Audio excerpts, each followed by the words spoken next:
హారతులే పట్టుకోగా వీరప్ప బామ్మరిదేమో తన చెప్పులు ఎత్తుకు నడవగా పట్నమంతొకసారి దిప్పి తీరమల్లా గుళ్ళా కాడ తన పల్లకి కిందికి దించి అందరూ వెళ్ళిపోగానే వీరప్ప గర్వంతోని నవ్వుకున్నాడు.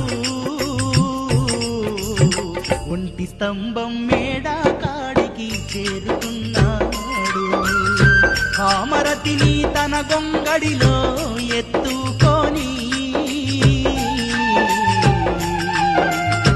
వీరప్ప అడవిల మంద కాడికొచ్చిండు. వీరప్ప అడవిల మంద కాడికొచ్చి